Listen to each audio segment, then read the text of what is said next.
Have you ever seen the difference between the white of a sugar and the white of a salt? Have you ever had to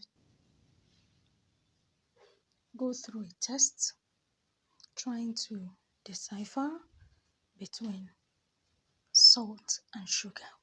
Has it ever happened before? If it has, that's to show you that these two elements have so much similarities, but even in their similarities, up to the very first letters of their names, they still maintain a very strong difference, which is in their taste.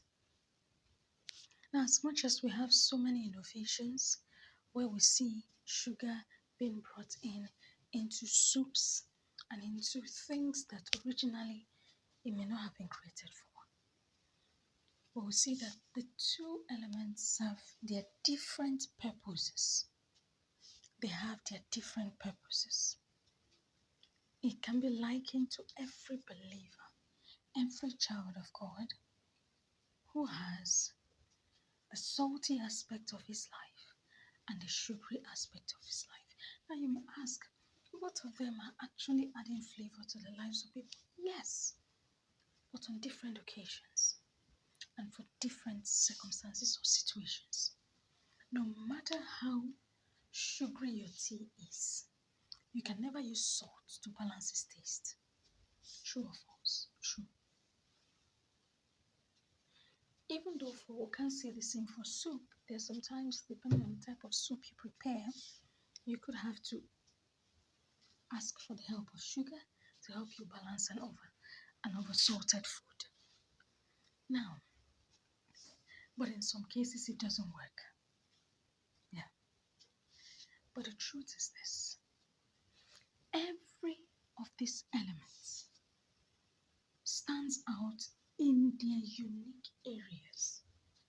Whenever you cook soup with only sugar, with no salt, what do you think it will be like? Maybe you can try it out and see. And whenever you make a tea or your pap or anything that you normally drink, custard and the rest of them, without sugar, but you now make it with salt, see how much you'll be able to consume. They have their unique taste. They're adding flavor, but they only work effectively in their area of what? Specialization.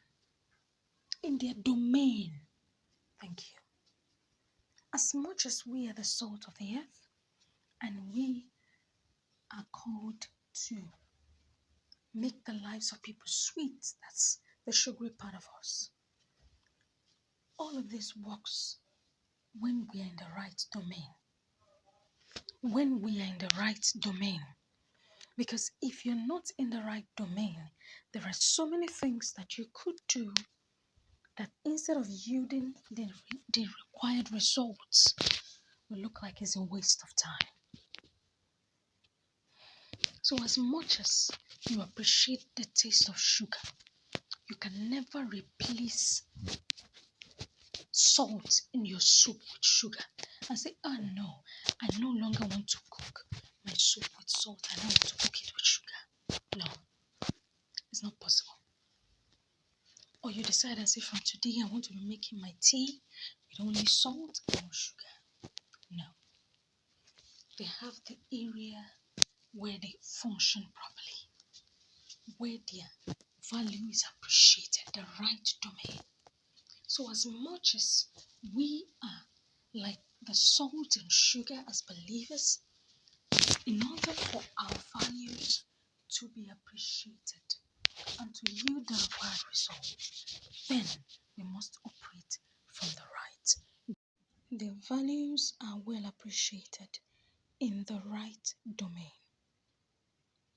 When it is in the wrong domain, no matter how good a salt or sugar is, it will never function well or give the right results.